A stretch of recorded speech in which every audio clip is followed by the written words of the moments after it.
ভোরের নির্মল আলো কৃষকটি হাতে এক গুচ্ছ তাজা ঘাস নিয়ে তার প্রিয় গরুর দিকে হাঁট। সারাদিনের পরিশ্রমের মাঝেও সে জানে অবলা প্রাণীগুলোর যত্ন নেওয়াও তার দায়িত্ব। ভালোবাসা আর মমতা দিয়েই গড়ে ওঠে একজন সত্যিকারের কৃষকের জীবন।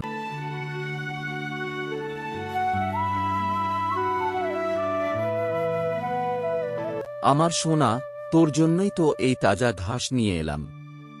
পেট ভরে খা, তুই ভালো থাকলেই আমার মনটা শান্তি পায়।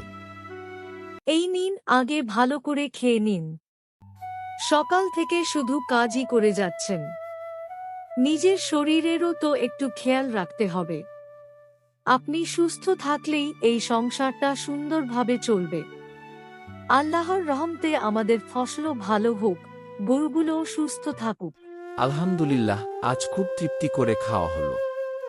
এখন আর দেরি করা যাবে না, খেতে গিয়ে ফসলগুলো দেখে আসতে হবে। প্রতিটি গাছই আমাদের পরিশ্রমের ফল। আল্লাহর ভরসায় কাজ করে যাই, ইনশাআল্লাহ এবছর ভালো ফসল হবে, আর আমাদের সংসারও সুখে শান্তিতে চলবে। আচ্ছা, আমি এখন খেতে গিয়ে ফসলগুলো দেখি। কৃষকটি ঘর থেকে বের হয়ে একবার চারপাশে তাকাল। তারপর হাতে লাঠি নিয়ে ধীরে ধীরে হাঁটতে শুরু করল। আজ একবার ফসলগুলো ভালো করে দেখে আসি। গত কয়েকদিন ধরে আল্লাহর রহমতে আবহাওয়াও ভালো আছে।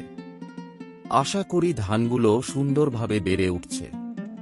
একটু দেখে এলেই মনটা শান্ত। আলহামদুলিল্লাহ, দূর থেকেই ফসলগুলো বেশ ভালো লাগছে। আল্লাহর রহমত থাকলে এ বছরও ভালো ফলন হবে। আলহামদুলিল্লাহ, এই দৃশ্যটা দেখলেই সব ক্লান্তি দূর হয়ে যায়।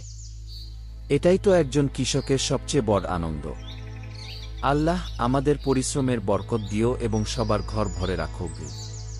এই গল্প যদি আপনার ভালো লেগে থাকে তাহলে একটি ভালো কাজ করুন, নিজের জীবনে পরিশ্রমকে গুরুত্ব দিন এবং কৃষকদের প্রতি শ্রদ্ধা রাখুন।